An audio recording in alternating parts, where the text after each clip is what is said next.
existia voos xamânicos em quase todos grupamentos aborígenes, siberianos, sul-americanos, norte-americanos, com algumas variações culturais, né? Tomando cultura como aquele conjunto, né, de protocolos que o grupamento humano tem, que cada grupo humano tem, mas, em essência, eles eram as mesmas coisas. E, a partir daí, a leitura antropológica vai dar o nome de xamanismo, remontando às primeiras práticas que eles tinham à época, que eram os siberianos.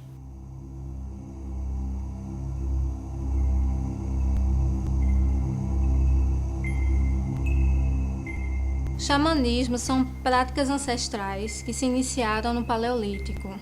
Então, por ser assim, o xamanismo se configura como a raiz das religiosidades, por ser uma das primeiras formas de manifestações religiosas. E aí se cria um grande guarda-chuva, e a partir desse guarda-chuva você começa a ver as práticas e vai encaixando, e começa a chamar, já não dá mais conta, então vamos chamar de xamanismo andino, xamanismo lakota, xamanismo havaiano.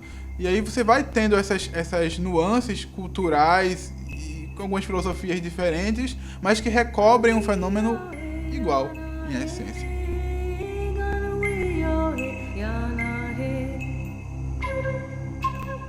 Atualmente nós vivemos o neo-xamanismo e em algumas localidades nós vivemos o que podemos chamar de xamanismo urbano.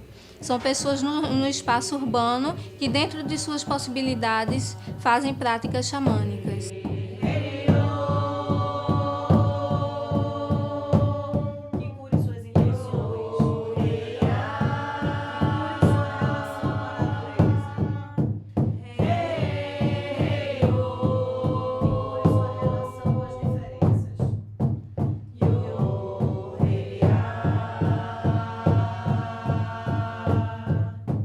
Essas práticas tinham em comum uma ligação com a natureza, né? Um entendimento dos ciclos da natureza, né? E como isso afetava o bem da comunidade. Os xamãs, ou primeiramente as xamãs, né? Inicialmente tinham mais mulheres, provavelmente porque as mulheres viviam mais, então elas aprendiam mais coisas e percebiam mais, né? E entendiam os ciclos das colheitas, os ciclos das coletas, né? Inicialmente, quando ia ter algo para coletar, onde ia ter algo para coletar, né? Quando e que animal ia estar presente, ia se doar para a caçada, eles sonhavam as caçadas antes, né? Os xamãs curavam, né? Então, o xamã, ele é um tipo de psicólogo, médico, advogado, contador de história. Ele traz muitas informações, muitas funções, né, a serviço de uma comunidade.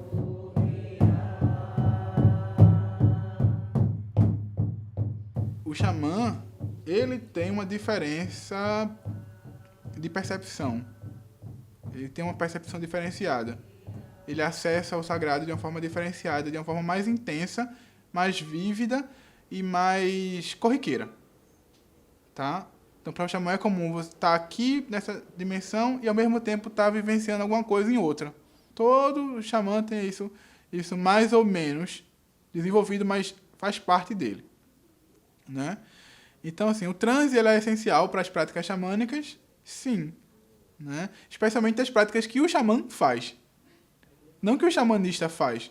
Embora alguns xamanistas tenham a facilidade, vão caminhando e vão se tornar sacerdotes e vão se tornar xamãs e se reconhecer enquanto xamãs, que é um processo até mais árduo, né? A dificuldade do xamanismo está no xamã. Ele que vai sofrer, ele que vai aprender a medicina a custo de ser desagradável para ele, né? Ele que vai estar num lugar e se sentir mal porque está sensível. Ele que vai ter que aprender a lidar com essa sensibilidade, né? E aprender a ensinar isso para o outro. Então, é desse incômodo aí, né? E o transe, ele dá isso para o xamã, né? O xamã, em algumas tradições, ele é visto como uma águia, ele é visto como um esquilo que anda pelo caule da grande árvore, né? Porque a árvore geralmente ela fala das dimensões, né? Então, ele é esse ser, essa águia que vai, muda de posição, acessa outras informações e volta, e está nesse trânsito. A iniciação xamânica, ela visa desconfigurar o xamã e reconfigurá-lo. É como se você passasse a ser novo. Então, a maioria das iniciações xamânicas envolve um certo desconforto, né? Seja ele psicológico, seja ele físico. O xamã tem algum processo, ele encena algumas coisas, né? Sempre encenou. Se você vai buscar os grupamentos étnicos, você vai ver pessoas que se vestem de animais, pessoas que desmaiam, pessoas que encontram insetos nas pessoas. Tem um quê de encenação, mas no sentido de colocar a pessoa no processo de cura, né? De colocar ela no processo de cura. E aí poder ajudar ela a curar, junto com a pessoa. O xamã também não trabalha sozinho. Ou pelo menos a maioria das vezes não trabalha sozinho. E o rito tem essa função.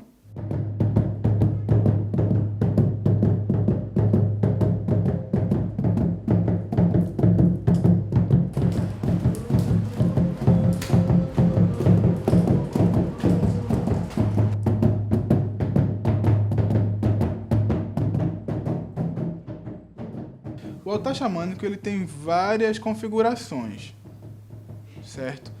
Mas ele tem uma coisa que organiza ele, que são os elementos. A nossa tradição percebe o fogo no leste, né? E aí você vê onde está a vela rosa, onde está aqui a tocha, né? O caldeirão que devia estar aqui mais para perto, mas no setor leste. Lá no sul você tem o ar, onde fica o incenso, as penas, pegando para o sul. O oeste é a terra, né? Onde está a maior quantidade das pedras, onde tem esse caldeirão de barro aqui, né? Que são representações que nos ajudam a entrar em contato com a egrégora e com as energias. Aqui no norte, a água. No leste você trabalha a visão, né? O contato com a informação do sagrado, né? A criança mágica. No sul você trabalha a ancestralidade, é o mental, é o ar. No oeste você trabalha o corpo físico, o momento do adulto, as reflexões, a introspecção. E no norte, você trabalha o seu poder do seu guerreiro sagrado, sua criança curada, né? E as emoções. No meio, você geralmente tem uma referência ao sagrado. Pode ser um cristal, pode ser uma flor, pode ser... Enfim, uma referência ao sagrado, né? Ao grande espírito de alguma forma. O que é esse sagrado? Se você vive é porque você tem um sopro do sagrado. Então você merece respeito. Então eu não posso tirar a sua vida sem um bom motivo. Muito bom motivo. As pedras vivem. As pedras são sagradas. Então eu não posso tirar ela do lugar sem um bom motivo. As árvores, ou o povo em pé, vive. Tem um espírito. E aquilo que vive tem um espírito. E por isso eles são sagrados. Então eu não posso derrubar uma árvore sem um bom motivo.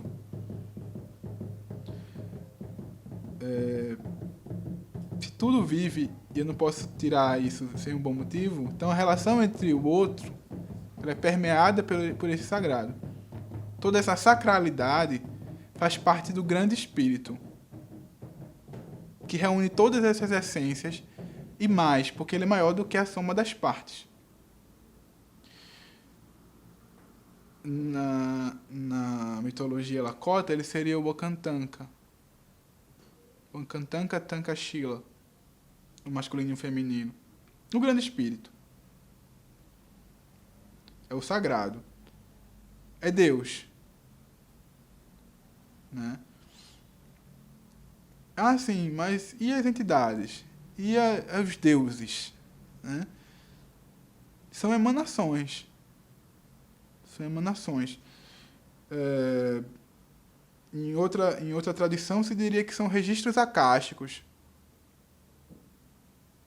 São emanações do sagrado. E aí, eu posso estar trabalhando com a mulher no novilho búfalo branco, por exemplo.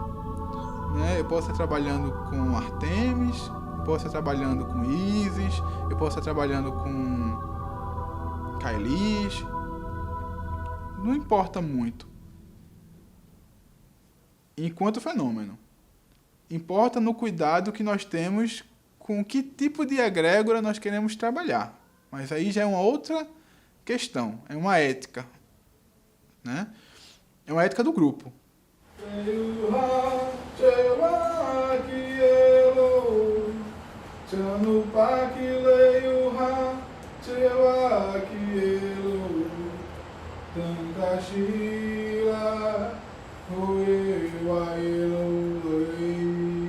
O ritual da Xanupa, né, ele objetiva unir as pessoas dentro do espírito de agradecimento, né, e pedido ao grande espírito.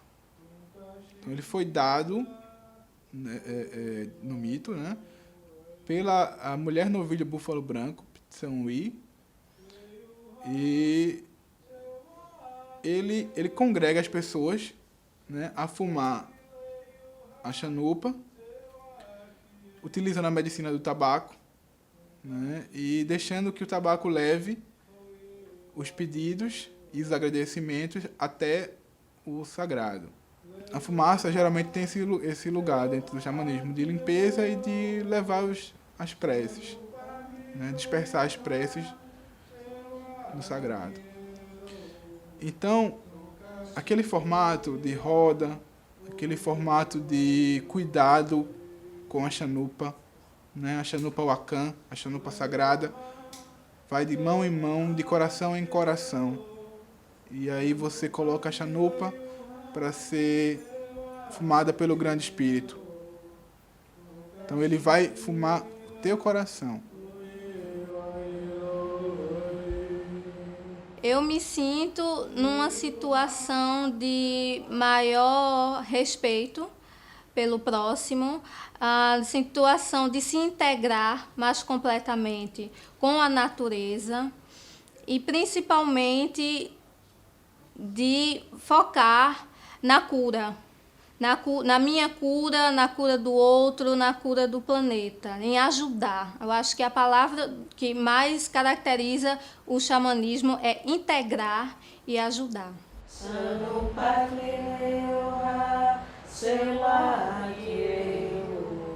Eu melhorei como pessoa. Eu aprendi a respeitar mais o sagrado, a vivenciar mais o sagrado e a entender que o grande espírito encontra qualquer forma possível e imaginável de se fazer presente, de se fazer ressonante dentro de mim e dentro do outro. Eu aprendi a entender porque devo respeitar o outro, porque devo respeitar o mais velho, porque devo respeitar o mais novo, e a defender isso. Eu aprendi muitas coisas, e eu aprendi que eu ganho muito ajudando. Ganho muito mais do que a quem recebe a minha medicina. Né? E aprendi que eu tenho a possibilidade de curar as pessoas. Então, isso quase nada, que para mim é tudo. E o xamanismo vai trazer isso. Não é para mim. É isso que ele traz. Né? É simples, é cotidiano, é o dia a dia, é a vivência e é a vontade de ajudar. Então, não há como você não se sentir melhor, né, quanto pessoa, existencialmente falando mesmo. Então, eu agradeço muito ao Grande Espírito ter encontrado uma forma de me colocar nesse caminho sagrado.